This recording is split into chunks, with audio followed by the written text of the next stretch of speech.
हो बहसको साथमा गरिमा विकास बैंक, एक्सेस टु अल। सर्वेदेखि बलियो भूगर्भ सिमेन्ट, भूगर्भ सिमेन्ट। कामना सेवा विकास बैंक, प्रगतिको आधार कामना सेवासँगको कारोबार। Vinayak Siddha college, committed for quality education. Medanta Ayurveda health home.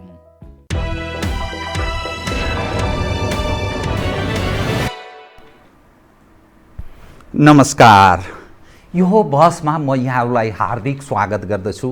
Jivram Bhandari. आज यहाँहरू सामुन्ने उपस्थित हुनुहुन्छ डाक्टर पोषराज पाण्डे। उहाँ अर्थविद हुनुहुन्छ, राष्ट्रिय योजना आयोगका पूर्व सदस्य, South Asian watch on trade, economics and environment साउथीका उहाँ अध्यक्ष पनि हुनुहुन्छ। उहाँले अर्थशास्त्रमा पन्जाबबाट पिएचडी गर्नुभएको छ। त्यस्तै बिजनेस म्यानेजमेन्टमा उहाँले स्नातकोत्तर गर्नुभएको छ। उहाँसँग आज म कोरोना भाइरसको उत्पत्तिपछि संसारमा जुन अप्ठ्यारो अवस्था उत्पन्न भएको छ, नेपालको अवस्था झन् डावाडोल, नेपाली जनको कन्तबिजोग र आगामी दिन झन् दुःखद अवस्थाबाट गुज्रने सङ्केतहरू देखा पर्न थालेका छन्। यसकारण एकपछि अर्को सरकार अनिर्णयको बन्दी जस्तो बन्दैछ र स्थायी सरकारको जो कल्पना गरिएको थियो, झन्नै 2/3 बहुमत निकटको अवस्थामा यो सरकार छ। स्थानीय प्रदेश केन्द्रको हेर्ने हो भने, तर नेपाली जनले त्यो विश्वास गर्नुपर्ने त्यो वातावरण पनि सिर्जना गर्न सकेको छैन। फलत के होला, नेपाली जनले कति हदसम्म दुःख पाउलान् भन्ने एउटा जीवित प्रश्न छ। नेपालको मूलत आम्दानीको स्रोतको कुरा गर्दा अर्थविदहरू नै भन्नुहुन्छ, यसका बारेमा जानकार विज्ञहरू नै भन्ने गर्नुहुन्छ, विप्रेषण अर्थात् वैदेशिक रोजगारी एउटा आम्दानीको मूल स्रोत। झन्नै 32% भन्दा बढी त्यो विप्रेषणले नेपालको अर्थतन्त्रलाई टेवा दिएको छ, ओगटेको छ भनेर भनिन्छ।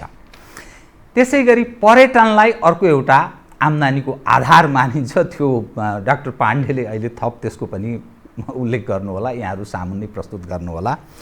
त्यसै गरी साना तथा मझौला उद्योग र उद्योगी र व्यवसाय गर्ने मानिसहरू अर्को एउटा आम्दानीको स्रोत। व्यापार तथा वित्तीय क्षेत्र र कृषिलाई पनि मान्न सकिन्छ। यसरी हेर्दाखेरि यो सम्पूर्ण जो क्षेत्र मैले प्रारम्भ बताएँ दर्शकबिनलाई, यो सबै क्षेत्र बडा अप्ठ्यारो अवस्थातर्फ हुनुहुन्छ। यसकारण वैदेशिक रोजगारी अब घट्ने क्रममा छ। सरोकारवाला देशहरू नै अप्ठ्यारो अवस्थामा छन्। नेपाली स्वदेश फर्कने क्रम जारी छ। व्यापार व्यवसाय उद्योग धन्दा सब चौपट अवस्थामा छ। राजनीतिक अस्थिरता, सरकार बहुमतको भए पनि निर्णय कुनै गर्न सक्दैन र विदेशीहरू आकर्षित हुने, नेपालमा लगानी गर्ने वातावरण छैन। यसले के अवस्था उत्पन्न हुन्छ? उहाँसँग आज म विश्लेषणात्मक र सूचनामूलक ढङ्गले कुराकानी गर्नेछु। सर्वप्रथम म उहाँलाई स्वागत गर्छु। स्वागत छ यहाँलाई। धन्यवाद डाक्टर साहब। अब यो बडा जनजिज्ञासा छ, मानिसहरूमा चिन्ता भए पनि छ। मैले पृष्ठभूमिमा अलिअलि बताएँ। हजुर, नेपालको यो कुल ग्राहस्थ उत्पादनको हिसाब गर्दाखेरि झन्नै 34.5 खर्ब, यो सारा आम्दानीको, सम्पूर्ण आम्दानीको एक वर्षभरिको यति भनेर भनिँदो रहेछ होइन। विगतमा त्यस्तो देखियो, अघिल्लो वर्षको। तर अब यो पछिल्लो स्थिति हेर्दा बडा अप्ठ्यारो स्थिति। यहाँले चाहिँ WTOमा नेपाललाई सदस्य बनाउने त्यो एउटा वार्तामा पनि यहाँको अहम भूमिका, UNDPमा पनि यहाँ कार्यरत रहिसकेको त्यो विगतको अनुभव पनि छ। वेल नोन इकोनोमिस्ट पनि हुनुहुन्छ। योजना आयोगको पनि यहाँलाई अनुभव रह्यो, योजना आयोगको सदस्य। मैले प्रारम्भमा अलिअलि बताएँ के हुन्छ नेपालको, नेपाली जनको भविष्य के हुने, जुन अवस्थामा छ, जुन खालको नेतृत्व छ, जुन खालको सरकार छ, अविश्वासको अवस्था छ, जन र नेताबीच अविश्वासको अवस्था छ। बाह्य दात्री मुलुकहरूले पनि विश्वास गर्ने वातावरण सिर्जना भएको छैन। यो स्थिति उप डाक्टर साहबको अलिकति कुरा सुनौँ, तत्पश्चात म अरू विषय क्रमशः उठान गर्छु, कृपया। ल होइन, मतलब यहाँ त धेरै कुराहरू राख्नुभयो र पिन पोइन्टेड क्वेसन्स चाहिँ यहाँको त्यति केही पनि आएन भनौँ न, एउटा ब्याकग्राउन्डमा दिनु चाहिँ भयो र पिन पोइन्टेड क्वेसन्समा हेर्ने हो भनेदेखि अब नेपालीको भविष्य चाहिँ के हुन्छ भन्नेमा चाहिँ यहाँको मुख्य चाहिँ प्रश्न त्यही नै चाहिँ छ। अब त्यो पनि यो कोभिडको कन्टेक्स्टमा अब जब हामी भविष्यको हामी कुरा गर्छौँ भनेदेखि नि भविष्य मात्रै होइन कि त्यो भविष्यले डिरेक्सन दिने नि हामीहरूको पास्टले पनि त्यसलाई डिटरमाइन गरेको चाहिँ हुन्छ। त्यसले गर्दा पास्ट भनेको के हो अथवा हाम्रो डेभलपमेन्ट प्रोसेसमा पास्ट हाम्रो कसरी गयो त विगत चाहिँ अब कसरी गयो भनेर भन्ने हो भनेदेखि अब हामी त अझै कति हामी उहरू हेर्नु डेभलपमेन्ट फेलियरकै इक्जाम्पल पनि नि फेल डेभलपमेन्ट भनेर यहाँ किताबहरू पनि निक्लिसकेका चाहिँ छन् प्रबुद्ध हाम्रो अर्थशास्त्रीबाटै। अब यो फेलियरको इक्जाम्पल पनि कतिले चाहिँ नेपालको कन्टेक्स्टमा दिइरहेको छन् भन्दाखेरि त्यो किन चाहिँ यो फेल भयो त भन्ने कुरामा पहिला चाहिँ त्यहाँबाट चाहिँ सुरुवात गरौँ कृपया। अब पहिला त मलाई लाग्यो के भनेर भन्दाखेरि हामीहरूको जुन प्रायोरिटी फोकस हुने मतलब विकास भनेकै के हो त भन्नेमै हामी अलि गलत चाहिँ अलि दुविधा जस्तो अलि बुझाइमा भन्दाखेरि त्यसको डिफाइन पनि हामी अलिक गलत तरिकाले चाहिँ हामी बुझ्यौँ कि भन्ने जस्तो लाग्छ मलाई चाहिँ। भन्दाखेरि तपाईँ सर हेर्ने भने पनि नि वास्तविक विकास भनेको के हो भन्दाखेरि त त्यो भनेको त एउटा सोसाइटीको अथवा सोसियल ट्रान्सफर्मेसन हो। कस्तो ट्रान्सफर्मेसन भनेर भन्दाखेरि त एउटा हायर प्रोडक्टिभिटीको फ्रन्टियरमा सोसाइटीलाई लिएर जाने, भायोलेन्स कम हुने, पोलिटिकल एउटा सोल्युसन चाहिँ आउने त्यस्तो खाले सोसाइटी नै अनि जहाँ चाहिँ पिपलको वेलबिङ र सोसियल भ्यालुजहरू चाहिँ हुन्छ त्यो सोसाइटीको निर्माण गर्ने हो हाम्रो विकास भने। मेरो बुझाइ चाहिँ त्यही हो। ठिक, तर हामीहरूको नीति निर्माताले बुझाइ कसरी चाहिँ भयो भनेर भन्दाखेरि त ल हाम्रो इकोनोमिक ग्रोथ आर्थिक वृद्धि अलि पढे लेखेका यहाँ सेन्टरमा भएका अर्थमन्त्री भएका प्लानिङ कमिसनका बिसिसिसी भएका यिनीहरूले विकास भने के भन्दाखेरि त इकोनोमिक ग्रोथ हो है भन्नेमा मात्रै उनीहरूको फोकस त्यतातिर चाहिँ गयो। 80% आर्थिक वृद्धि भयो भने यसो गाउँतिर त्योभन्दा अलिक तलमा जाने हो भनेदेखि के भन्दाखेरि बाटो बन्यो भनेदेखि विकास भयो। अरू उनीहरूलाई त्यो मतलबै छैन भन्दाखेरि एउटा यो विकासको जुन चाहिँ हो नि सोचाइ हो जुन एटिच्युड हो एउटा गलत चाहिँ हामी त्यतातिरबाट हामी गयौँ कि भन्ने कुरा एउटा समस्या मैले देखेँ त्यो। अब अर्को समस्या के भनेर भन्दाखेरि हामीहरूको यो पोलिटिकल लिडरसिपमा पनि हामीहरूको समस्या हो कि यो हाम्रो पोलिटिकल लिडरसिप नि पोलिटिकल लिडरसिप डेभलपमेन्ट ओरिएन्टेड छ त अथवा हामीले त्यस्तो डेभलपमेन्ट ओरिएन्टेड पोलिटिकल लिडरसिप हामी पायौँ त। अब मैले सर्ट देखेँ त हामीहरूको लिडरसिप भने त के भनेर भन्दाखेरि त जुन लिडरसिपले के गरिरहेछ त भनेर भन्दाखेरि जुन उसको पावर बेस हो पावर बेसले उसले एक्सप्यान्ड गरिरहेछ अनि त्यो पावर बेसलाई कसरी मैले सस्टेन गर्न सक्छु त्यतिमा मात्रै हाम्रो लिडरसिपको फोकस शक्ति आर्जन गर्ने र त्यो शक्तिलाई त्यो राजनीतिक ताकतलाई निरन्तर कब्जामा जाने निरन्तरता अड्डा जमाइराख्ने है त्यतिमा मात्रै अहिले हाम्रो लिडरसिप चाहिँ फोकस हामीहरूको मैले देखेको चाहिँ लिडरसिपको फोकस म त्यतातिर चाहिँ म देखिरहेको छु। यो एउटा एकदम ठिक छ यहाँले भनेको। त्यसमा डाक्टर साहबले अलिकति यसमा थप व्याख्या गरिदिनु पर्ला। मूलत विकास हामी के चिजलाई हो भनेर मान्ने कुन वस्तु कुन त्यस्तो अघि म सुरुमा भने नि यो सोसाइटीको ट्रान्सफर्मेसन हो विकास भनेको समाजको रूपान्तरण हो इन्डिभिजुअलको क्यापेबिलिटी नै हामी त्यो बढायौँ मान्छेहरूलाई अपर्च्युनिटीको बेस चाहिँ हामी एक्सप्यान्ड गरिदियौँ त्यो चाहिँ हो के विकास भनेको। हाम्रो त एकदम न्यारो सेन्समा अघि म भने पढे लेखा समाजको रूपान्तरणको अवस्था चाहिँ कस्तो देखिन्छ यो पछिल्लो स्थिति हेर्दा?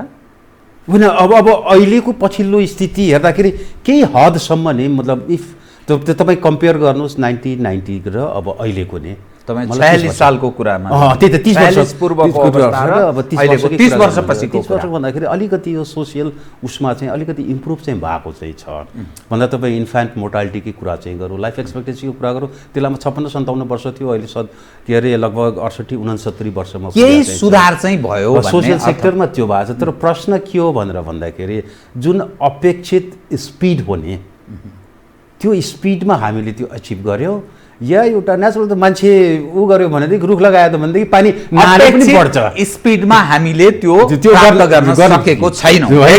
प्रश्न त्यो चाहिँ हो। तर म एउटा उदाहरण अलिकति इन्टरनेसनलको दिउँ त ली कुआन यू सिङ्गापुरको अब यहाँ हामी कहाँ मोडलको कुरा गर्दा सिङ्गापुरको मोडलको नि कुरा गर्छन्। उनले सायद 19 वर्ष शासन गरे म ठ्याक्क अलिक कन्फ्युज छु 19 वर्ष जस्तो लाग्छ। त्यो आमूल यति आर्थिक र त्यहाँको सामाजिक रूपान्तरणकै तपाईँ कुरा गर्दा पनि त्यो झन्नै अलि मङ्गोलियन अनुहारका मानिसहरू यति ठुलो उनीहरूको परिवर्तन त्यो हिस्ट्री हेर्दा त्यस्तो देखिन्छ। चीनकै पनि अब चीनको उदाहरण चाहिँ कति ठिक कति बेठिक, तर 24-25 वर्षमा त्यो भयावह धेरै ठुलो परिवर्तन भएको देखा पर्छ। कतिपय देशहरूको पनि त्यस्ता धेरै दर्जनौँ देशहरूको उदाहरण दिन सकिन्छ। 30 वर्ष भनेको त ठट्टा होइन। 17 सालदेखि 46 सालसम्मको 30 वर्ष, 60 सालदेखि 17 सालसम्मको 10 वर्ष। हामीले डेमोक्रेटिक एक्सर्साइज गरेको हेर्दा 7 सालदेखि 17 साल 10, 46 देखि यहाँसम्म गर्दा 40 वर्ष हामीले सोकल जो डेमोक्रेसी भन्छौँ नि, यो कथित प्रजातन्त्र या लोकतन्त्र भने मैले मानवलाई स्वतन्त्रता चाहिन्छ, डेमोक्रेटिक फ्रिडम चाहिन्छ, त्यसमा कुनै विवादै छैन।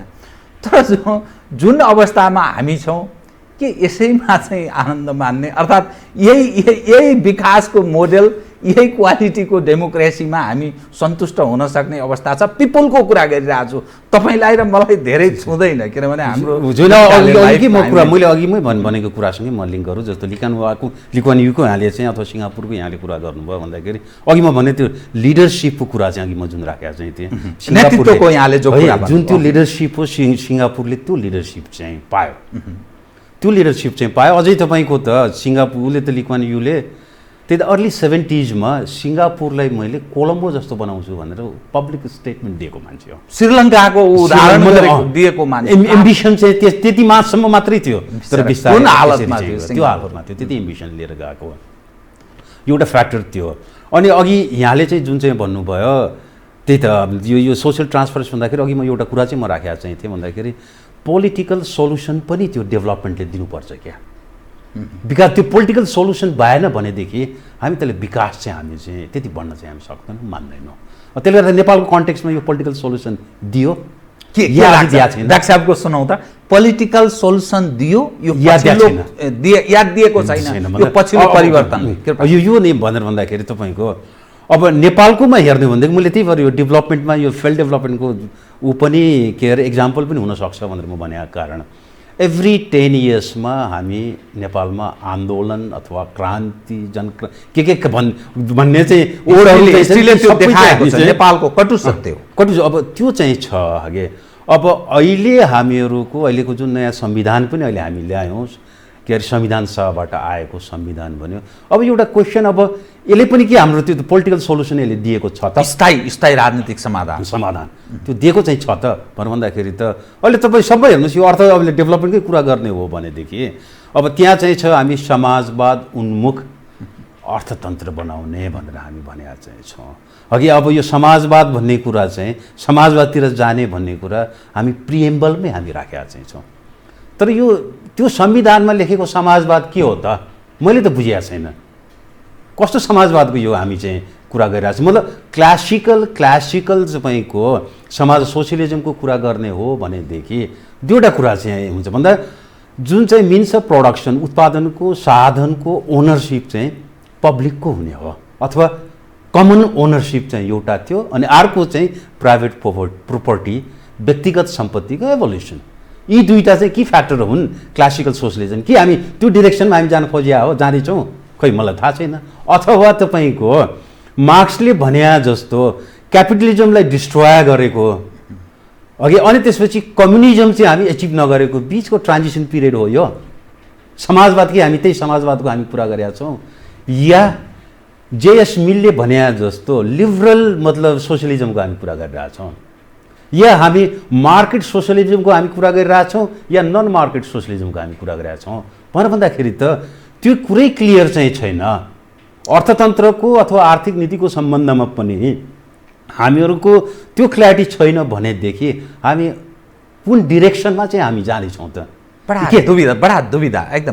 त्यसले WTO को नेपाल मेम्बर पोलिटिकल सोल्युसन यसले दिन्छ त? हाम्रा कमिटमेन्ट इन्टरनेसनल कम्युनिटीहरू सामुन्ने छ। सरकार अब देखिँदा कम्युनिस्टको छ, संविधान समाजवाद उन्मुख छ। कुन समाजवाद उन्मुख थाहा छैन, पत्तो छैन। डेमोक्रेटिक पार्टी पनि समाजवाद भन्छ। अब के समाजवाद हो यो? जो विपरीत अर्थ लाग्ने, जस्तो अर्थ पनि लगाउन सक्ने त यो राजनीतिक जो नेतृत्वको कुरा गरिन्छ नि, मुलुकको उत्थान, जनको उत्थान, जो दुखी आत्मालाई एउटा सुखी समृद्ध नेपाल, सुखी नेपाली नारा त सबै चिज छ नि। त के त्यस्तो अस्त्र छ, अर्थात् मैले अस्त्र भनेको ड्याङ समृद्ध नेपाल सुखी नेपालीमा ने सायद त्यो फ्री नेपाली त्यहाँ छ कि छैन, मलाई त शङ्का लाग्छ। फ्री नेपाली अथवा त्यो त फ्रिडम इन्जोय गर्ने नेपालीको हामी कुरा गरेका छौँ कि गरेका छैनौँ त? त्यो पनि म त क्ल्यारिटी म त्यो देख्दिनँ। भनेर भन्दाखेरि मेरो भने के भन्दाखेरि जुन भिजनको कुरा गरेका छौँ, हामी संविधानको कुरा गरेका छौँ, अब त्यो नै क्ल्यारिटी चाहिँ म ठ्याक्कै म देख्दिनँ। त्यसले गर्दाखेरि अब यसले नि कहीँ हाम्रो जुन पोलिटिकल सोल्युसन चाहिँ हामी चाहिँ ल्यायौँ भनेर भनेका छौँ, त्यो चाहिँ होइन कि। अब अहिलेको संविधान हेर्ने हो भनेदेखि त नेपालको ती त के अरे फेडरल पनि हो, फेडरल पनि होइन। रुल अफ ल नेपालमा छ, रुल अफ ल नेपालमा छैन। जस्तो म यहाँलाई म इक्जाम्पल दिन्छु। एउटा दलित आयोगको लागि तपाईँ संविधानमै हेर्नुभयो भने दलित आयोगको लागि त्यसको सदस्य हुन तत्काल, मतलब त्यो सदस्य हुँदाको बखतमा कुनै राजनीतिक पार्टीको सदस्य नभएको मान्छे भनेर संविधानमा लेख्ने, तर त्यही कुरा सर्वोच्चको प्रधान न्यायाधीश र न्यायाधीश हुनको लागि अनि त्यो कुरा चाहिँ किन नलेखिएको त? के पोलिटिकल पार्टिजको मान्छेले अनि हामीहरूको यहाँ चाहिँ जस्टिस डेलिभरी गर्छ, मतलब इन्डिफरेन्ट वेमा गर्छ भने अब एजम्सन के हो? मतलब दलित आयोगको लागि चाहिँ चाहिने अथवा समानुपातिक आयोगको लागि चाहिने क्वालिफिकेसन यतातिर चाहिँदैन के? अनि त्यसपछि मतलब सर्वोच्चको न्यायाधीश प्रधान न्यायाधीश भएर पोलिटिकल पार्टिजमा गएर अनि दक्षिणा बुझाउन चाहिँ हामी खुला चाहिँ राख्ने हो? यस्तो मतलब प्रक्रियाले नि अनि त्यसपछि अब अर्को कस्तो भनेर भन्दाखेरि नि अघि म भने नि रुल अफ ल छ, रुल अफ ल छैन भनेर भन्दा पनि कन्स्टिट्युसनको जुन आत्मा हुने त्यो आत्मालाई चाहिँ हामी समाएर हामी काम गर्दैनौँ, डिसिसन गर्दैनौँ। भनेको त्यहाँ शब्द के चाहिँ छ, एउटा रकमी मान्छेले त्यो शब्दसँग कसरी प्ले गर्न सक्छ, त्यही अनुसार शब्दसँग प्ले गरेर अनि हामी यहाँ डिसिसन गरिन्छ। मतलब कुनै पोलिटिकल पार्टीको नाममा, कुनै पोलिटिकल पार्टीको नाममा संविधान सभाको सदस्य भएको मान्छेलाई हामी सर्वोच्चको न्यायाधीश र के अरे प्रधान न्यायाधीशको लाइनमा हामी राख्छौँ भनेदेखि के त्यो सिस्टमले हामीलाई यहाँ न्याय दिन्छ? अनबायस्ड इन्डिफरेन्ट जुन चाहिँ हामी के अरे दुईवटा आँखा बन्द गरेको जुन चाहिँ न्यायमूर्ति हामी सम्झिया चाहिँ छौँ नि, त्यस्तो चाहिँ न्याय चाहिँ हामी पाउँछौँ त? अब त्यही भएर म चाहिँ के भनेर भन्दाखेरि यो त पोलिटिकल अहिले नि यो पोलिटिकल सोल्युसन चाहिँ दिन नसकेको अथवा यसरी नै हामी चाहिँ के अरे कन्स्टिट्युसनको स्पिरिटलाई चाहिँ हामी समाउन नसकेको स्थितिमा नि स्वतन्त्र न्यायपालिका हाम्रो ड्रिमको रूपमा रूपान्तरित भयो। यसको अर्थ राजनीतिक नेतृत्व, त्यो नेतृत्वको रूपमा जो राजनेताको जो कल्पना गर्छौँ त्यसको त्यो भ्याकुम पनि देखियो। होइन अघि म सुरुमा भने नि नेतृत्व जुन लिडरसिपको काम हो त्यो कहाँ चाहिँ कन्सन्ट्रेट भइदियो भन्दाखेरि त आफ्नो पावर बेस एक्सप्यान्ड गर्ने, त्यसलाई सस्टेन गर्ने। अब त्यो पावर बेस एक्सटेन्ड गर्ने र त्यसलाई के अरे एक्सप्यान्ड गर्ने र सस्टेन गर्नको लागि तपाईँको सर्वोच्चको न्यायाधीश पनि आफ्नो हुनु पर्यो, अख्तियारको आयुक्त र के अरे प्रमुख आयुक्त पनि आफ्नो हुनु पर्यो, अनि त्यो न्याय चाहिँ लिडरसिप चाहिँ त्यो डिरेक्सनमा चाहिँ गयो। क्या अहिलेको दुःखलाग्दो कुरो त्यो चाहिँ हो, राज्यका सम्पूर्ण सम्बन्ध त्यो कब्जा गर्ने अनि त्यसबाट दोहन गर्ने, राज्य दोहनको नीतिलाई निरन्तरता अर्थात् त्यसलाई थप अझ मजबुत बनाउँदै लैजाने।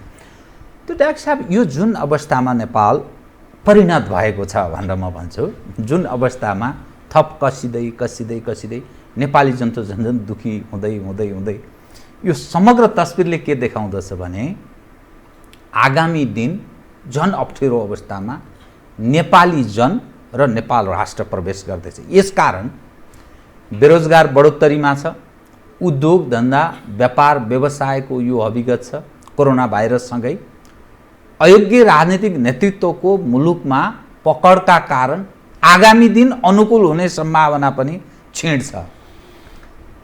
त यस्तो स्थितिमा त्यो जुन संसारका हरेक देशहरूमा जहाँ नेतृत्व अयोग्य नेतृत्व हुन्छ, मानिस असन्तुष्ट हुन्छन्, त्यस्तो अवस्थामा उत्पन्न हुने आर्थिक विशृङ्खलतासँग जोडिएका पक्ष के समस्याहरू पैदा हुन सक्छ यसले ए, छैन, अब कता कता हान्न सक्छ सबभन्दा पहिला त त्यो राज्य भनौँ अथवा पोलिसी मेकर यिनीहरू अनेस्ट चाहिँ हुनु पऱ्यो क्या इमान्दार चाहिँ हुनु चाहिँ पऱ्यो यिनीहरू झुट बोल्नु चाहिँ भएन नम्बर 1 अब त्यसो म यहाँलाई नै म भनौँ अहिले हामीहरू पोलिसी मेकरहरू भनौँ अथवा यता राष्ट्र ब्याङ्कका अर्थ मन्त्रालयका पहिला भएका अर्थमन्त्री सल्लाहकारहरू अहिले इकोनोमिक ग्रोथ भनेको पनि अहिले गएकोमा पनि घटिया चाहिँ छ नेक्स्ट इयर 7% चाहिँ हामी ग्रोथ गर्छौँ भनेर भनेको चाहिँ छ अब तपाईँको त्यो सिबिएसकै पनि त्यही जुन चाहिँ नेसनल इन्कम इस्टिमेट गरेकोमा त्यहाँ एउटा क्लज चाहिँ के रहेछ भन्दा जेठबाट हामीहरूको इकोनोमिक एक्टिभिटिज नर्मल हुन्छ त्यो एजम्सनमा हामी 2.28% ग्रोथ चाहिँ हामी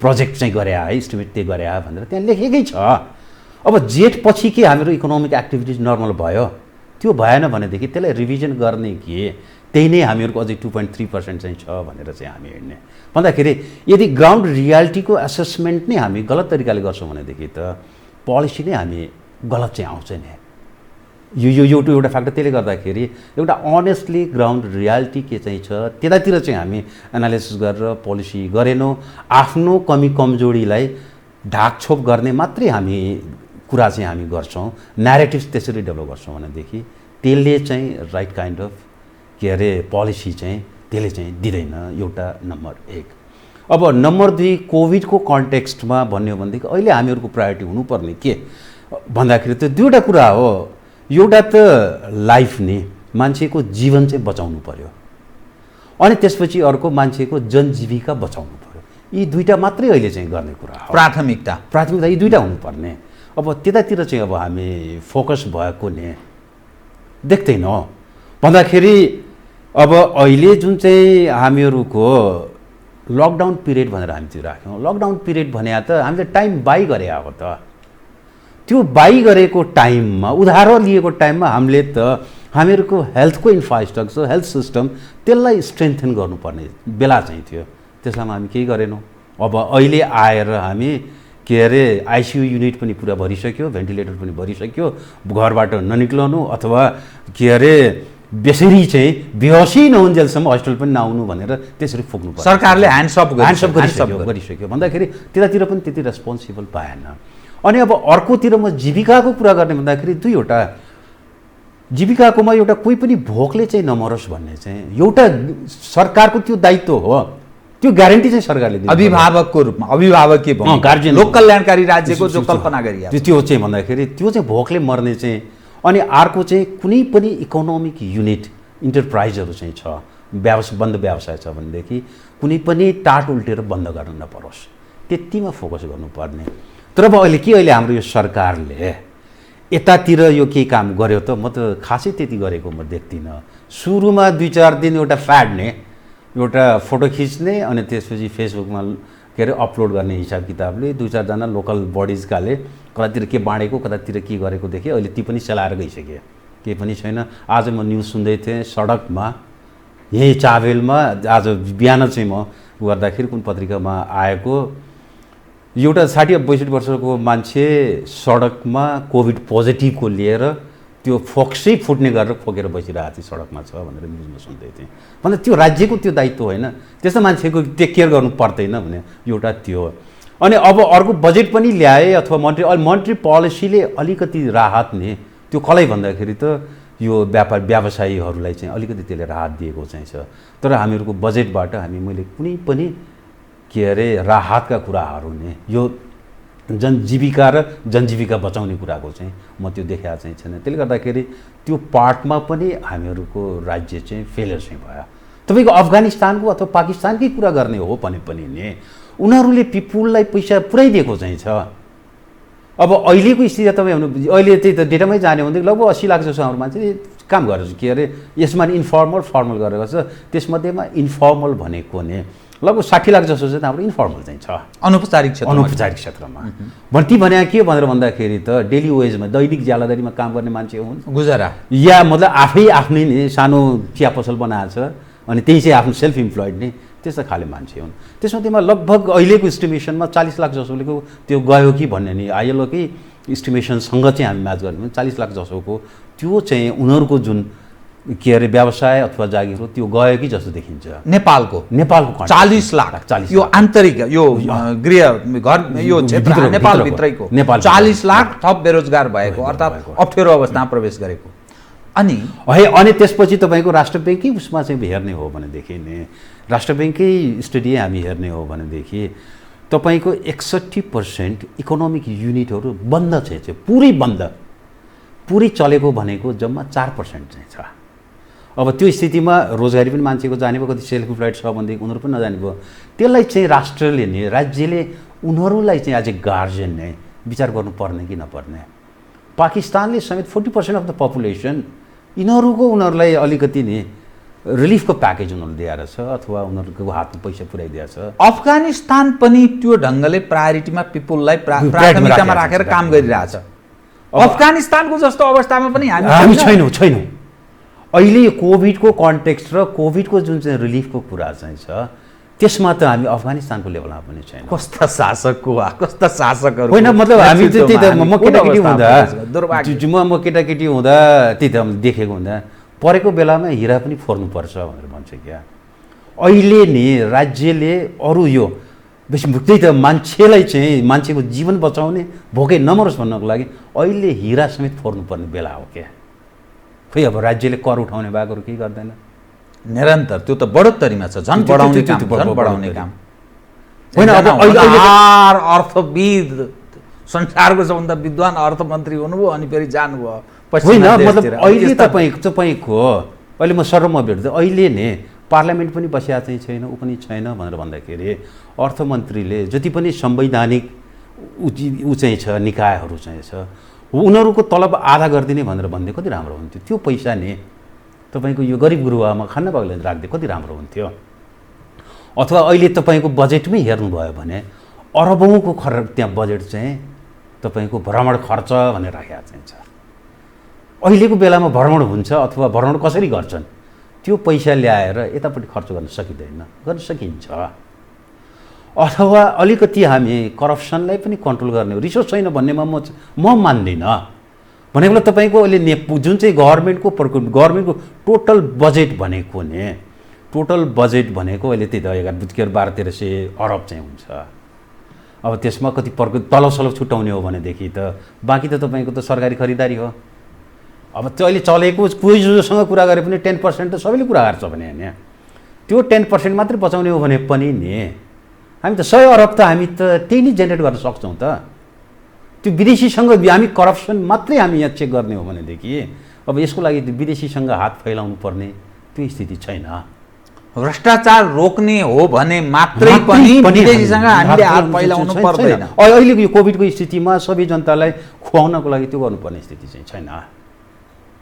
त्यतातिर हामी किन त्यो सोच्दैनौँ? अथवा अघि म भने मतलब कति राम्रो मेसेज जान्थ्यो होला भने 50% ल हाम्रो सांसदहरूले पनि छोडिदिनु भयो, मन्त्रीहरूले पनि छोडिदिनु भयो, अथवा हाम्रो सरकारी कर्मचारीहरू पनि नि जुन अहिले सिनियर अफिसर लेभलको चाहिँ छ उहाँहरूले ल 20% चाहिँ हामीको कम गरौँ, अहिले गाह्रो साह्रोको बेला हो, सबैले त्यो मान्य हुने त्यति गरेर अनि यतापट्टि हामी रिसोर्स मोबिलाइज गर्न सक्दैनौँ। अब अहिले त तपाईँ स्वतन्त्र ढङ्गले भूमिका निर्वाह गरिरहनु भएको हुनाले तपाईँसँग कुरा गर्न मजा आउँछ कि, किनभने यहाँ समस्या के रह्यो भने दलीय स्वार्थमा लपेटिएका तपाईँको पनि काहीँ न काहीँ आस्था त होला, तर एज अ व्यावसायिक हिसाबले तपाईँ फ्रिली बोल्न सक्नुहुन्छ, तपाईँमा त्यो क्वालिटी छ, अर्थात् त्यो तपाईँमा शिक्षाले नै त्यो हैसियत निर्माण गरेको छ भन्ने मेरो चाहिँ जिकिर होइन। त्यो जो पार्टीसँग आबद्ध भएर पार्टी क्याडर छन्, सोनामधन्य इकोनोमिस्टहरू पनि छन्, उनीहरू बोल्न चाहँदैन, काहीँ न काहीँ त्यो आशा छ, उनीहरू साँचो कुरा बोल्दैन। त यो समग्र स्थिति हेर्दा म राष्ट्र ब्याङ्कतर्फ यहाँको ध्यान अलिकति खास गरी वित्तीय क्षेत्रतर्फ केन्द्रित गरेँ है, यो किनभने यो अलग महत्त्वपूर्ण। यहाँहरू जो पुँजी चलायमान हुनुपर्छ जुन भनिरहनु भएको छ नि, वित्तीय क्षेत्रले खास गरी ब्याङ्कहरू र त्यसको मोनिटरिङ राष्ट्र ब्याङ्कले पछिल्लो जुन ढङ्गले भूमिका निर्वाह गर्नुपर्ने आश गरिन्छ त्यसतर्फ के स्थिति छ डाक्टर साहब? अहिले ऋण प्रवाह, ब्याज, सहज ऋण प्रवाह, अनि त्यसपछि यो कोरोना भाइरसको बेलामा सरकारले त्यसलाई थप प्रोत्साहन दिनुपर्ने र थप अलिक उदार हुनका लागि प्रेरित गर्नुपर्ने र राष्ट्र बैंकले निर्वाह गरेको भूमिका, अरू बैंकहरू निजी क्षेत्रका बैंकहरूको अवस्था र ऋण प्रवाहको अवस्था के छ? जी अब त्यो तपाईँको नि साँच्चै भन्ने हो भनेदेखि नेपालको अरू इन्स्टिट्युसन्सहरूभन्दा राष्ट्र बैंक चाहिँ अलि बेटर वेले चाहिँ काम गरेको संस्था चाहिँ हो। त्यो एउटा चाहिँ हामी त्यो मानौँ। अनि त्यसपछि अब अहिले जुन गरी के अरे मोनेटरी पोलिसी अन्तर्गत जति पनि यो रिलिफको प्याकेजहरू गयो भन्दाखेरि बेसिकल्ली उसले गरे के भन्दाखेरि मोराटोरियम हो, लोन मतलब पेमेन्टको मोराटोरियम। भन्दा कोही 6 महिनापछि तिर्दियो भनेको छ, कुनै 1 वर्षपछि तिर्दियो भनेको छ, अनि अलिकति इन्ट्रेस्ट रेट पनि उनीहरू कम गरिदिएको छ, त्यति मात्रै हो। तर यो पिरियड भनेको पनि अघि म भने नि लकडाउनमा हामीले टाइम बाई गरे जस्तो, यो पनि टाइम बाई गरे हो त। अब अहिले जस्तो अहिले कसैले ऋण तिरेन भने पनि नन पर्फर्मिङ एसेट्समा चाहिँ त्यसलाई नराखौँ भनेर राष्ट्र ब्याङ्कको इन्स्ट्रक्सन चाहिँ छ। त्यसले गर्दाखेरि अहिलेको हाम्रो कमर्सियल ब्याङ्कको ब्यालेन्स सिट हेर्ने भने नन पर्फर्मिङ एसेट्स चाहिँ कम देख्छौँ। हेर्दा सट्ट हेर्दा फाइनेन्सियल सिस्टम ठिकै छ जस्तो छ, तर पछि गएर उनीहरूले ऋण तिर्न सकेन भनेदेखि त एकैपटक नन पर्फर्मिङ एसेट्स बढ्छ। भन्दा त्यसलाई चाहिँ मोनिटर गर्ने अथवा त्यसको सल्युसन के गर्ने भन्ने कुरा अहिलेदेखि नै, मतलब जुन दिन मोनेटरी पोलिसी एनाउन्स भयो त्यो चाहिँ नन पर्फर्मिङ एसेट्स चाहिँ त्यसरी नहोस् भन्ने कुरा राष्ट्र ब्याङ्कले हेर्नुपर्छ क्या, त्यहाँतिर त्यो रेस्पोन्सिबिलिटी हो हाम्रो। अनि त्यसपछि अब अर्को कुरा के भनेर भन्दाखेरि अघि यहाँले सुरुमा चाहिँ भन्नुभयो जुन अहिले रिलिफ प्याकेज र अनि यो क्रेडिटको रिफाइनेन्सिङको कुराहरू पनि जुन ल्याएको छ, पहिला 50 अरबबाट 5 गुणा बढाउने भने 250 अरबसम्म जाने भन्ने जुन कुरा गरिरहेछ, त्यसमा अघि सुरुमा यहाँले भन्नुभयो के अरे एसएमइजको कन्ट्रिब्युसन इकोनोमीमा चाहिँ स्मल एन्ड मिडियम इन्टरप्राइजको त्यो कन्ट्रिब्युसन चाहिँ छ भन्दाखेरि टोटलमा भन्ने हो भनेदेखि तपाईँको लगभग 22% हाम्रो जिडिपीको 20-22% जसो हाम्रो स्मल एन्ड मिडियम इन्टरप्राइजहरूले कन्ट्रिब्युट गरेका चाहिँ छ। त्यस्तै रोजगारी भन्ने हो भने पनि तपाईँको लगभग 17 लाख जसो चाहिँ रोजगारी त्यसले जेनेरेट गरेका चाहिँ छ। भन्दाखेरि यो चाहिँ जुन रिफाइनेन्स र राष्ट्र ब्याङ्कले जति पनि यो रिलिफ प्याकेजहरू गएको छ नि त्यसमा यी एसएमइजको चाहिँ एक्सेस हुनु पर्यो। यो ठुला 2-4वटा नि 200-400 करोडका के अरे पुँजी लगानी गरेका इन्डस्ट्रीहरूलाई मात्रै होइन कि यस्ता खाले एसएमइजहरूलाई पनि त्यो फेसिलिटीमा त्यो रिलिफ प्याकेजमा एक्सेस चाहिँ गर्नु पर्यो। त्यो दिलाउने चाहिँ जिम्मा चाहिँ राष्ट्र ब्याङ्कले चाहिँ लिनु पर्यो, त्यो पोलिसी पनि त्यसरी चाहिँ आउनु पर्यो। यो एउटा त्यसले गर्दाखेरि अब अहिले हेर्ने हो भनेदेखि कति नि एसएमइजसँग इन्फर्मल्ली कुरा गर्दाखेरि त्यहाँ लोन लिन गाह्रो छ भन्ने चाहिँ छ, कति उनीहरूको ब्याङ्कमै जाने नि। अब म एकपल्ट यही वुमन एन्टरप्रेन्योरसँग म कुरा गर्दै थिएँ, अब उनीहरूसँग कुराकानी गर्दाखेरि उनीहरूलाई ब्याङ्कमै जान अथवा त्यहाँ लोन के अरे त्यो रिलिफ लिन गाह्रो, अथवा सुरुकै पनि नि उनीहरूको क्यापिटलको लागि पनि ब्याङ्किङ सिस्टममा जान अब कोलाट्रल चाहिने, सानो हुने, अब नेपालको सोसाइटी त्यही हो, लोग्नेको नाममा सम्पत्ति हुन्छ, स्वास्नीको नाममा हुँदैन, अनि उनीहरूले कोलाट्रल राख्न नपाउने, अनि इन्फर्मल साहुकारसँग पैसा लिनुपर्ने त्यस्तो स्थिति छ भन्दाखेरि ती सबै कुराहरूलाई एड्रेस गर्ने काम त त्यो जिम्मा त हाम्रो राष्ट्र ब्याङ्कको हो। त्यसले गर्दाखेरि त्यो अनुरूप चाहिँ त्यो मसिनो ढङ्गले ध्यान दिएको चाहिँ छैन भने त्यहाँ चुकेको छ। त्यतातिर चाहिँ म त्यति फोकस्ड वेमा त्यसरी अगाडि गएको चाहिँ यो रिलिफ प्याकेजमा पनि म देखेको चाहिँ छैन। गर्दाखेरि अब कतिमा यिनीहरूले कमर्सियल ब्याङ्कलाई अलिकति रेस्पोन्सिबिलिटी एउटा शाखाबाट यति चाहिँ जाने भन्ने कुरा चाहिँ छ। अब त्यो पनि एउटा ब्ल्याङ्केट त्यसरी चाहिँ हुँदैन कि, अलिक केस बाई केस बेसिसमा अथवा कुन ब्याङ्कको कुन ठाउँको जोग्राफीको बेसिसमा त्यसरी चाहिँ पोलिसी ल्याउनु पर्ने, त्यतापट्टि पनि एउटा ब्ल्याङ्केट ल्याएर यता कमर्सियल ब्याङ्कलाई पनि अलि अप्ठ्यारो पर्ने हिसाब किताबमा पनि आएको चाहिँ छ। त्यो माइन्युटली त्यो हेरेको चाहिँ त्यति म देख्थेँ। यसको नकारात्मक असर चाहिँ भोलिका दिनमा झन्झन अप्ठ्यारो ढङ्गले देखा पर्छ। साहब यसमा नि 3वटा विषय मैले जोडेँ है, यो पुँजीसँग सम्बन्धित। पुँजी हाम्रो के छ त अहिले फ्रिजिङको अवस्थामा छ, मानिसले लुकाएर यस बेला के लगानी गर्ने भने यसै फ्रिजिङ गरेर राखेका छन् कि एक, या पुँजी पलायन हुने क्रममा छ कि नेपाली पुँजी, नेपालीहरूको पुँजी क्रमशः अब यहाँ कुनै सम्भावना छैन, यो अस्थिर खालको सरकार, स्थायी खालको नीति पनि छैन, पुँजी पलायनको अवस्थामा छ कि, या कुन अवस्थाबाट भोलिका दिनमा गुज्रला यो पुँजीको स्थितिको कुरा गर्दा? अघि म त्यही त अब यो पुँजीको स्थिति र त्यो पुँजीलाई नेपालमा प्रयोग गर्ने भन्नेमा चाहिँ अघि म सुरुमै भने त्यो क्ल्यारिटी यो यही मैले देखेको फरेन इन्भेस्टरलाई नेपाली लगानीकर्ता मात्रै होइन कि विदेशी लगानीकर्तालाई पनि नि यो समाजवाद उन्मुख भने के हो भन्नेले नै त्यो क्ल्यारिटी चाहिँ छैन। विदेशी लगानीकर्तालाई आकर्षित गर्ने कुनै त्यस्तो आधार होइन। त्यो आधार भनेर भन्दाखेरि एउटा म लगानी गर्ने भएँ मान्छे भएँ भन्दाखेरि मैले गरेको लगानीको नि त्यहाँ चाहिँ सेक्युरिटी त चाहियो नि।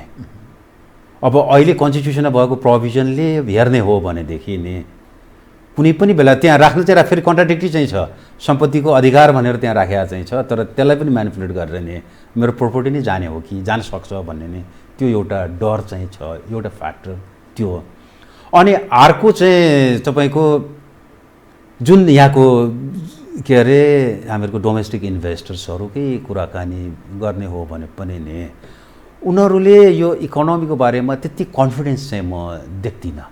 भन्दाखेरि हामीहरूको पोलिसी हामी पोलिटिकल स्ट्याबिलिटी भनेर हामी पहिला चाहिँ भन्यौँ कि अब अहिले त पोलिटिकल स्ट्याबिलिटी आयो त 5 वर्ष लागि सरकारलाई हो, तर म इन्भेस्टर हो भनेदेखि मैले पोलिटिकल स्ट्याबिलिटी होइन मैले पोलिसी स्ट्याबिलिटी म खोज्छु। पोलिसी स्ट्याबिलिटी है त्यसले गर्दाखेरि यो पोलिटिकल भने मतलब त्यो कन्फ्युजन ने त्यो चाहिँ भइरहेछ। पोलिसी स्ट्याबिलिटी अहिलेकोमा छ त तपाईँको एउटा सरकारी खरिद गर्ने नियम वर्षमा 9 पटक चाहिँ यहाँ एमेन्ड हुन्छ भनेदेखि यहाँ त्यो नि 5 वर्ष सरकार आए पनि पोलिसी स्ट्याबिलिटी त्यसले दियो त? त्यो त दिएन नि, बहुत गलत सन्देश है। अब त्यसले गर्दाखेरि त्यो पोलिसी मतलब तपाईँको पोलिटिकल इन्स्टेबिलिटी मेरो अलिकति क्यालकुलेटेड रिस्क चाहिँ म लिन्छु क्या।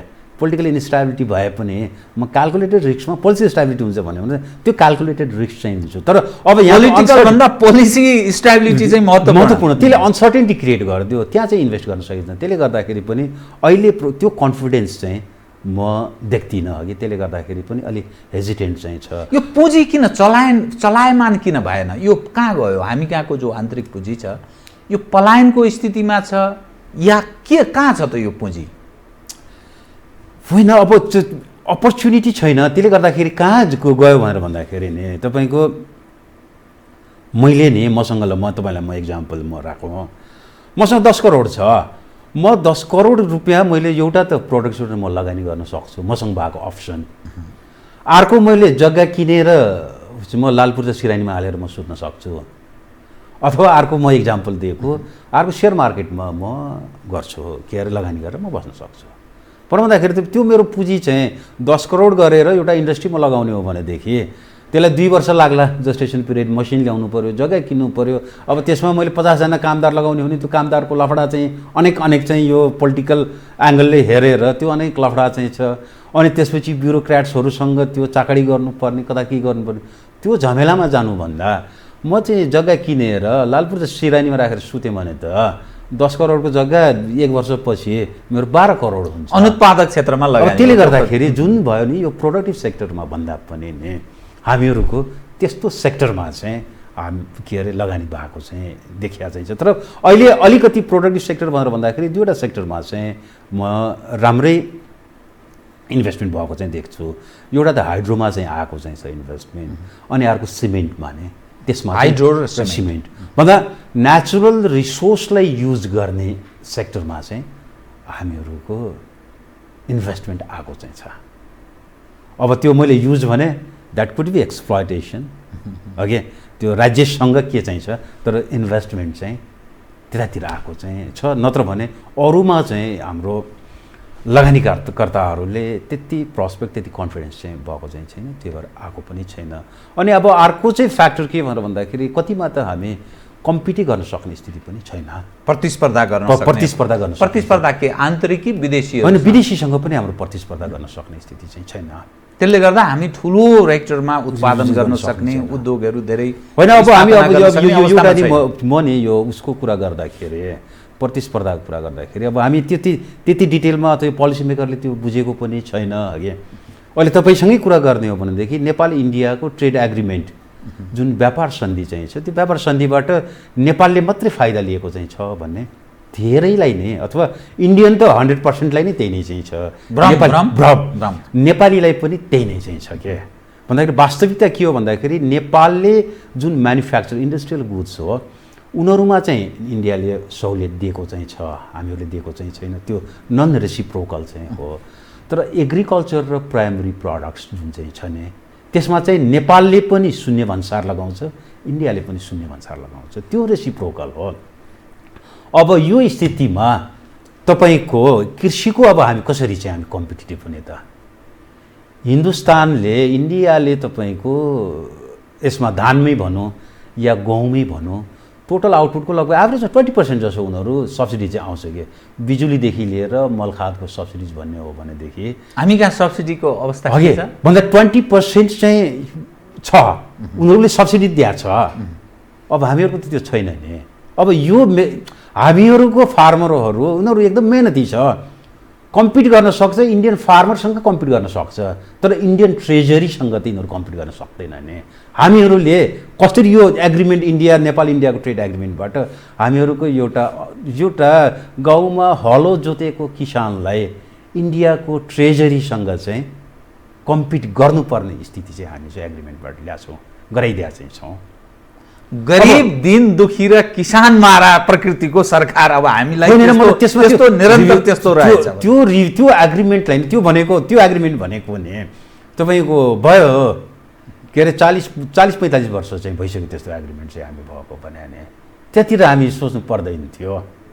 अब यसको अब तपाईँको यो नि पोलिटिकल इकोनोमी हेर्ने हो भनेदेखि अब कस्तो भइदियो भन्दाखेरि नीति बनाउनेको भन्दा सहरमा बस्ने मान्छेहरू इन्डियासँगबाट हामी जिरो ड्युटीमा हामी के अरे दाल चामल सबै आउने भनेदेखि त हामी त सस्तोमा खान पाउँछौँ।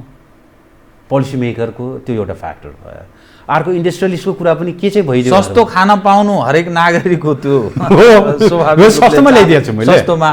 तर अब यता सरकारले सब्सिडी दिँदैन हाम्रो कृषकलाई, जसका कारण उनीहरुसँग कम्पिट गर्न हैन। इन्ट्रेस्ट नि मतलब यो इन्ट्रेस्ट कस्तो हुँदाखेरि अनि जति पनि हाम्रो इन्डस्ट्रियलिस्टहरू भनौँ न, अब वर्करहरूको वेज त केले चाहिँ कहाँ चाहिँ डिटर्माइन गर्ने भन्दाखेरि उनीहरूको सब्सिस्टेन्स लेभल नि उनीहरू खाना बस्दा कति खर्च पर्छ त्यो अनुसार चाहिँ वेज पाउने भने दाल चामल सस्तोमा इन्डियाबाट आछ भनेदेखि त हाम्रो इन्डस्ट्रीवालाले पनि सस्तोमा चाहिँ लेबर पाउने भए।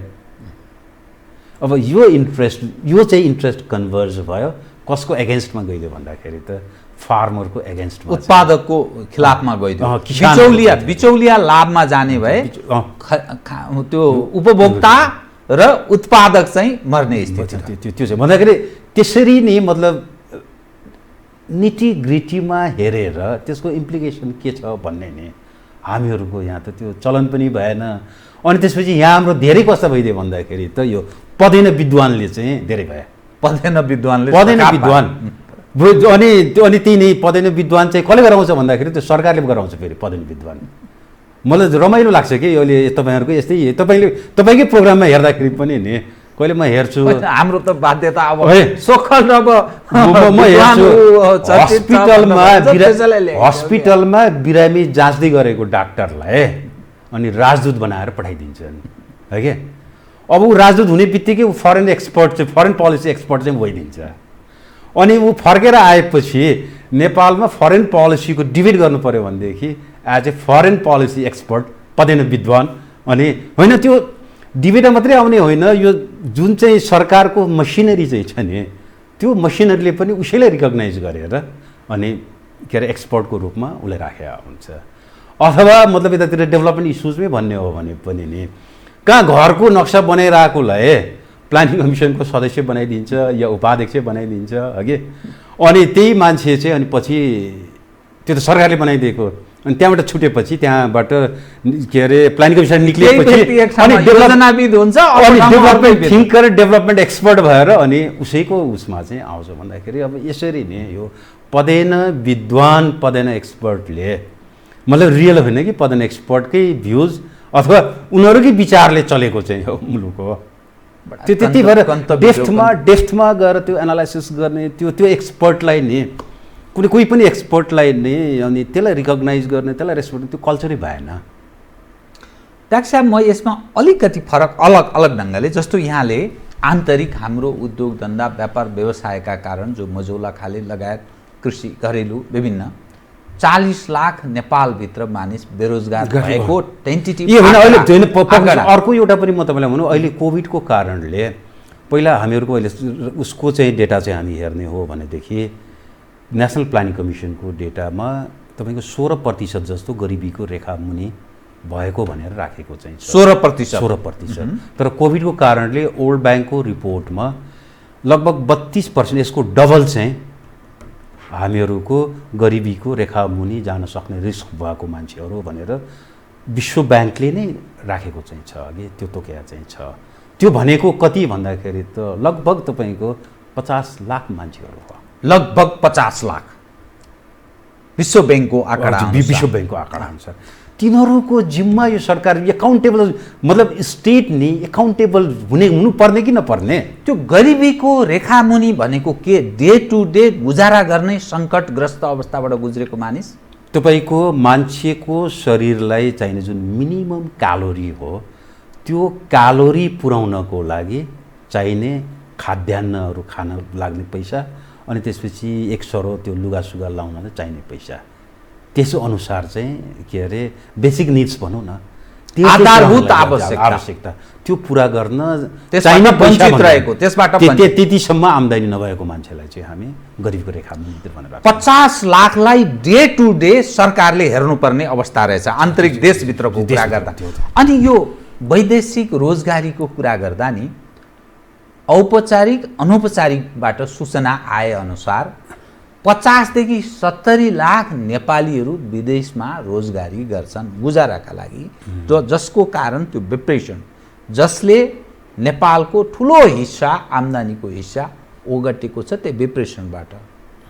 अनि भारतमा जानेहरूको सङ्ख्या अझ फरक खालको छ त्यो अझै अलग्गै छ। अब त्यो कोरोना भाइरस पछि ती मानिसहरूको स्थिति के रहने देखिन्छ यो अहिलेको अवस्था हेर्दा। होइन अब तपाईँको नै म उसबाट आएको पनि नि यो फरेन इम्प्लोइमेन्ट एजेन्सीहरूसँग पनि कुराकानी अथवा एम्बेसीबाट आएको इन्फर्मेसन चाहिँ हेर्ने हो भनेदेखि लगभग 4 लाख जसो गल्फ अनि त्यसपछि र अरू वैदेशिक रोजगारीमा गएका मान्छे उनीहरूले त्यहाँ जब लुज गर्ने या उनीहरू कन्ट्र्याक्ट रिन्यू नहुने चाहिँ त्यति चाहिँ छ भनेर चाहिँ भन्छ। अनि त्यसपछि अर्को इन्डियाबाट आउने पनि लगभग 5 लाखको हाराहारीमा चाहिँ यतापट्टि के नेपालमा फर्केर आउँछ भन्ने चाहिँ त्यो स्थिति चाहिँ त्यो चाहिँ छ भन्दाखेरि अब त्यो आइदियो भनेदेखि उनीहरूलाई त यहाँ त रोजगार दिन नै 59 लाख लगभग हुने भयो। 50 लाख आन्तरिक बेरोजगार अप्ठ्यारो अवस्थामा 4 लाख गल्फ कन्ट्रीबाट 5 लाख भारतबाट फर्कने त गर्दाखेरि 59 लाख मानिस बिजोगको अवस्थाबाट गुज्रने भए। सरकार यो अवस्थाको छ। अब यसले ल्याउने परिणाम चाहिँ के हुन सक्छ त? होइन अहिले राम्रोसँग राख्दाखेरि अब त्यो फेरि के अरे यस्तो डरलाग्दो कुरा गर्नु पनि भएन। तर साँचो कुरा नबोलेर सोशल मैले चाहिँ हिलो छ हिलोलाई चोपेर हिलो चाहिँ होइन सोशल अनरेस्ट चाहिँ यसले चाहिँ दलदलमा पसिन्छ। सोशल अनरेस्ट ने यसले चाहिँ ल्याउँछ कि सोशल अनरेस्ट चाहिँ यसले ल्याउँछ कि भन्ने त्यो एउटा डर चाहिँ छ। अब तपाईँको यही नि अब म के पक्षमा भनेर भन्दाखेरि यो मान्छे नि जुन प्रोडक्टिभ एजको मान्छे हो अहिले नेपालको मिडियन एज नि भन्दा 25 वर्ष हो। हामी चाहिँ अर्थशास्त्रीहरू डेमोग्राफिक डिभिडेन्ड भनेर चाहिँ हामी भन्छौँ। भनेर भन्दाखेरि अहिलेको स्थिति यस्तो छ कि कमाउने मान्छेहरू मात्रै हुन्छ त डिपेन्डेन्ट मान्छेहरू बुढा मान्छे भनौँ केटाकेटी कम चाहिन्छ। यसलाई चाहिँ हामी युज गर्नुपर्छ है यो अपर्च्युनिटी हो एकपल्ट मुलुकलाई एकपटक आउने अपर्च्युनिटी हो यो चाहिँ हामी युज गर्नुपर्छ भनेर हामी चाहिँ भन्छौँ अर्थशास्त्रीहरू। तर अब त्यो चाहिँ जुन प्रोडक्टिभ एजका डेमोग्राफिक डिभिडेन्ड हाम्रो आफ्नो मुलुक बनाउनको लागि प्रयोग हुनुपर्नेमा हामी सबै विदेशमा पठाएर विदेश बनाउनलाई चाहिँ हामी लगाइरहेको छौँ। अब यसको फ्याक्टर के भनेर भन्दाखेरि अब यसको अलिकति होइन पोलिटिकल इकोनोमी चाहिँ हेर्ने हो भनेदेखि अहिले यसले कस्तो सहिलो गराइदियो उनीहरू गए रेमिटेन्स पठाइदिए रेमिटेन्स आयो नेपालमा रेमिटेन्स आएपछि त त्यसले माग बढायो नेपालमा उत्पादन छैन त्यो माग कसरी चाहिँ हामी पूर्ति गऱ्यौँ त भनेर भन्दा हामी आयात गरेर चाहिँ हामी पूर्ति गऱ्यौँ। आयात गर्ने बित्तिकै हामीहरूको राजस्व बढ्यो। अर्थमन्त्रीले मेरो राजस्व यति % बढाएँ भनेर उसले अर्थमन्त्रीले गफ दिन पाउने भयो। अनि अर्कोतिर चाहिँ के भन्दाखेरि अब त्यो त फरेन एक्सचेन्जमा आयो। फरेन एक्सचेन्जमा आउने बित्तिकै फरेन एक्सचेन्ज रिजर्भ पनि हाम्रो बढ्ने भयो। गभर्नरले ल 9 महिनाको इम्पोर्ट के अरे कभर गर्ने चाहिँ मसँग राजस्व ऊ चाहिँ मैले फरेन एक्सचेन्ज चाहिँ म राखेँ भनेर भन्यो भन्दाखेरि त्यो गभर्नरलाई पनि त्यो भन्ने मौका पायो भन्दा हार्ड पोलिसी ने अपनाउने चाहिँ यहाँ चाहिँ कुरो चाहिँ आएन। अनि अर्को पोलिटिसियनलाई के भइदियो भनेर भन्दा त्यो मान्छेहरूलाई त्यहाँ इम्प्लोइमेन्ट दिनुपर्ने चाहिँ थियो इम्प्लोइमेन्ट नदिने हो भनेदेखि त फेरि अघि म कुरा गरेँ सोसियल अनरेस्ट आउँथ्यो अथवा यहाँ सर्टेन पोलिटिकल प्रेसर हुन्थ्यो। जुन प्रेसर दिने मान्छेहरू त्यो सबैलाई विदेश पठाइदिएपछि त आरामसँग यहाँ त रुल गर्न पाइयो नि, सजिलो बाटो, सजिलो। त्यसले गर्दाखेरि पनि त्यो प्रायोरिटी नै होइन। अहिलेको स्थितिमा अथवा त्यस बेलामा जुन बेला चाहिँ थियो माओवादीको बेला, अहिले तपाईँ यो फरेन इम्प्लोइमेन्टमा जाने पनि नि तपाईँ 2001-2बाटै तपाईँको सट्ट माथि गएको देख्नुहुन्छ। अब त्यस बेलामा एउटा इन्टरिम अरेन्जमेन्ट, इन्डस्ट्रीहरू पनि हामी माओवादीकै कारणले बन्द भइरहेको चाहिँ थिएन, इन्भेस्टमेन्ट आएको थिएन, इम्प्लोइमेन्ट जेनेरेट गर्न सकिएको चाहिँ थिएन। त्यो बेलामा एउटा सर्ट टर्म मेजरको लागि मान्छेलाई बाहिर पठाएर चाहिँ अथवा आउने चाहिँ त्यस बेलासम्मको त्यो पोलिसी ठिकै थियो जस्तो मलाई लाग्छ त्यो बेला। तर अब अहिले त यो त लङ टर्ममा जाने भनेको त तपाईँको त हाम्रो त्यो क्यापिटल फ्लाइट हो। पुँजी नै हामी बाहिर पठाएपछि अब यो मुलुक चाहिँ अब हामी कसरी चाहिँ हामी विकास चाहिँ गर्छौँ। जनशक्ति भनेको सबभन्दा ठुलो ताग, सबभन्दा ठुलो अर्को पुँजी, सबभन्दा ठुलो पुँजी त्यही हो।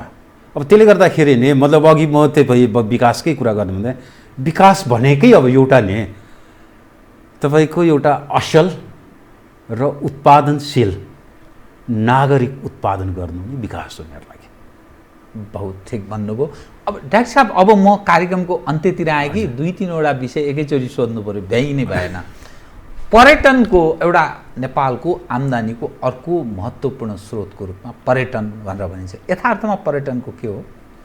होइन, पर्यटनकोमा अलिकति यसले डोमेस्टिक लेभलमा यसले रोजगारी दिएको चाहिँ छ। अघि अब पर्यटनबाट हामीहरू नि 3वटा लेभलको आम्दानी चाहिँ हामी भन्छौँ।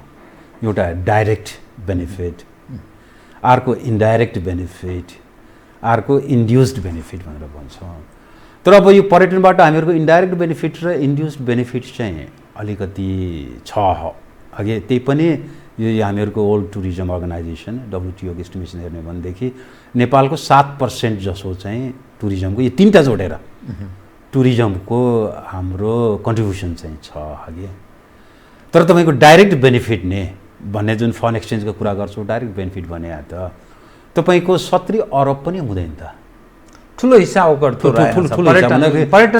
भनेको तपाईँको लगभग 2% जसो चाहिँ हामीहरूको जिडिपीको 2%हरू हो। तर यसरी यो भएर म यसलाई डिस्कस गर्दिनँ कि यो पोटेन्सियल चाहिँ छ, पोटेन्सियल चाहिँ छ। यदि पोटेन्सियल भएकोलाई चाहिँ हामीले कुड बी एउटा रिजनल नेटवर्कमा चाहिँ हामी यसलाई चाहिँ आबद्ध गराउने अथवा यसको लागि चाहिने जति पनि इन्फ्रास्ट्रक्चर हो त्यो इन्फ्रास्ट्रक्चर डेभलप गर्ने, यसको लागि चाहिने ह्युमन रिसोर्सहरू हो त्यो चाहिँ हामी डेभलप गर्ने हो भनेदेखि यसको पोटेन्सियल चाहिँ छ। तर अब अहिलेको स्थिति अहिले त जिरोमा गयो, यो कतिसम्म हो त्यो पत्तो छैन। अहिलेको त्यो कोभिडको कारणले त अब भिसै बन्द भइसकेपछि त सकियो भने जिरोमा गयो, जिरो। अब डाक्टर साहब, म ठिक अन्त्यमा हाम्रो नेपालको दुर्भाग्य कस्तो देखिँदैछ भने एकपछि अर्को बढ्दैछ। जो राजनीतिक कर्मी छन् झन्डै 40,000लाई रोजगारी प्राप्त भएको रहेछ। त्यो जनप्रतिनिधिहरू भत्ता, तलब, सुविधा सबै खान्छन्, स्थानीय तहदेखि केन्द्रसम्मको। उनीहरूलाई खास समस्या छैन। उनीहरूलाई त्यहाँ यथेष्ट अर्को अवैध आर्जनको स्रोत पनि छ, वैध ढङ्गले आम्दानीको स्रोत छ, समाजमा प्रतिष्ठा पनि छ। यहाँले जो डेभलपमेन्टको कुरा गर्नुहुन्छ नि, सबै समग्रको विकासको जो कुरा गर्दा, अनि निजामती सेवा, जङ्गी लगायत विभिन्न खाले जो सरकारी झन्नै 6 देखि 7 लाख मानिसलाई राज्यले एज अ होलमा त्यो सहज ढङ्गले वितरण गरेको छ। झन्नै 59 लाख मानिस अब यो सङ्कटमा छन्। यी प्रतिको जिम्मेवारीबाट संयन्त्र च्युत भएको छ। यो जुन अवस्थामा नेपाल जुन ढङ्गमा प्रवेश गरेको छ, एज एउटा इकोनोमिस्ट, म कार्यक्रमको ठिक अन्त्यको प्रश्न, यसले ल्याउने परिणाम र वर्तमानको जुन राजनीतिक नेतृत्वको जुन कुरा गरिन्छ, जनप्रतिनिधि छन्, संविधान त्यो ठुलो एउटा सपनाको कुरा गरिन्छ नि, 70-80 वर्षदेखिको सपना, त्यो संविधान सभा मार्फत संविधान जारी गर्ने त्यो सपना पनि पुरा भएको छ। अनि फेरि वर्ग सङ्घर्षको कुरा गर्ने कम्युनिस्टहरू, गरिब र धनी बिचको दूरी बढाउने कुरा गर्ने कम्युनिस्टहरू, अनि डेमोक्रेसीको कुरा गर्ने काङ्ग्रेस। गरिबको कुरा गर्ने पनि छ, फुल फ्लेज डेमोक्रेसीको कुरा गर्ने प्रमुख प्रतिपक्ष, यो सबै हेर्दाखेरि यो कहाँ प्रवेश गरेको, यसले ल्याउने हाम्रो समाजमा कुन खालको सिचुएसन क्रिएट गर्दैछ र एज एउटा तपाईँ के देख्नुहुन्छ वर्तमान भविष्यलाई एक कार्यक्रमको अन्त्यमा? सबभन्दा पहिला यो पोलिटिक्स भनेको एउटा भोलेन्ट्री अथवा यो सोसियल वर्क हो या यो इन्कम जेनेरेटिङ प्रोफेसन? नेपालको सन्दर्भमा इन्कम जेनेरेट प्रोसेस होइन, त्यो चाहिँ क्ल्यारिटी हुनु पर्यो। तर म चाहिँ त्यो पोलिटिक्स नभने पनि त्यो त घटनाले पोलिटिक्स चाहिँ यदि इन्कम जेनेरेटिङ प्रोफेसन भनेर हामी पोलिटिक्सलाई हामी त्यसरी डिफाइन गर्ने, त्यसरी लिने र अनि स्थानीय तहका जति पनि राजनीतिज्ञ अथवा निर्वाचित प्रतिनिधिहरू हुन् उनीहरूलाई यो सेवा सुविधा दिने हो भनेदेखि हामी कस्तो सोसाइटी चाहिँ हामीको परिकल्पना हामी गरिरहेछौँ त? तपाईँ एउटा अझै इन्ट्रेस्टिङ संविधानमा हेर्नुहोस्, तपाईँको लोकल बडी, यहाँ अविश्वासको प्रस्ताव ल्याएर प्रधानमन्त्रीले हामी निकाल्न सक्छौँ अथवा यता सेन्टरले डिजल गर्न सक्छ हामीहरूको प्रोभिन्सलाई, तर यो लोकल बडिजको पालिकाका अध्यक्ष उपाध्यक्षलाई त्यो 5 वर्षको लागि चाहिँ त ती राजै हुन् त, कसैले केही गर्न सक्दैन। अनि त्यस्ता मान्छेहरूलाई हामी तलबै दिएर मलाई एउटा कर्मचारी सरह उनीहरूलाई तलब दिने हो भनेदेखि हामी सोसाइटी कस्तो हामी जेनेरेट गर्दैछौँ अथवा हामीहरूको यो फ्युचर जेनेरेसन मैले किन मेहनत गर्ने हो? म यदि राजनीतिमै जाने, मलाई पढ्नु पऱ्यो अथवा म इनोभेटिभ किन हुनु पऱ्यो?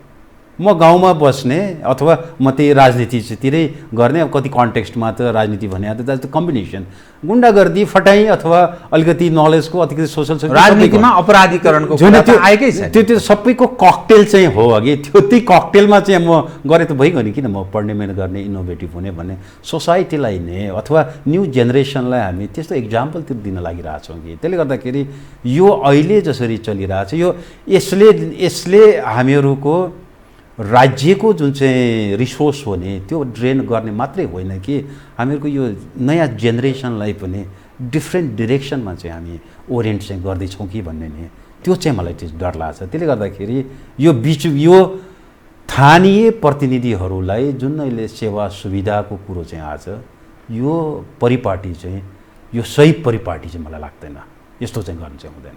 हस् डाक्टर साहब, धन्यवाद यहाँलाई। आदरणीय दर्शकवृन्द, उहाँ हुनुहुन्थ्यो डाक्टर पोषराज पाण्डे, अर्थविद। देशको आर्थिक अवस्था र यसले पार्ने तत्कालीन र दीर्घकालीन प्रभाव उपर कुरा गर्दै म सहित मेरो सम्पूर्ण युनिटलाई कार्यक्रमबाट बिदा दिनुहोस्, तर यो हो टेलिभिजन, हेर्दै रहनुहोला। नमस्कार।